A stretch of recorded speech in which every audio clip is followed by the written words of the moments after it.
ఇది చాలా పాతకాలంలో జరిగిన కథ. ఈ కథ పేరు మహాభారతం.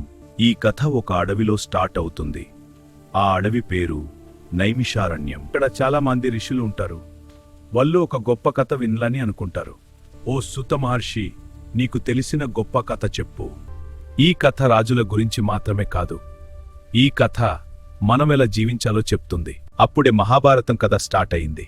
ఈ కథ ఇంకొక చోట కూడా నడుస్తుంది. ఆ చోట పేరు హస్తినాపురం. తండ్రి పరీక్ష చనిపోయాడు. నాకు చాలా కోపం వస్తుంది. కోపంతో ఆయన ఒక యాగం స్టార్ట్ చేశాడు.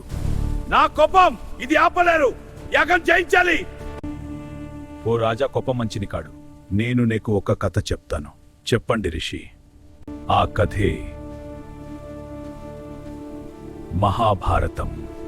హస్తినపురకి రాజు శాంతను. జీవితంలో చాలా చేంజెస్ వస్తాయినా. ఈ వంశం నుండి చాలా గొప్ప వీరులు పుట్టారు. నన్నా, నేను పెళ్లి చేసుకోను. రాజ్యం కూడా వదిలేస్తున్నాను. తన సంధ్య కోసం నా జీవితం సమర్పిస్తున్నాను. ఈ ఒక్క డెసిషన్ ఫ్యూచర్ మొత్తం మార్చింది. ఇది స్టార్ట్ మాత్రమే. మహాభారతం ఎపిసోడ్ 2లో కంటిన్యూ అవుతుంది.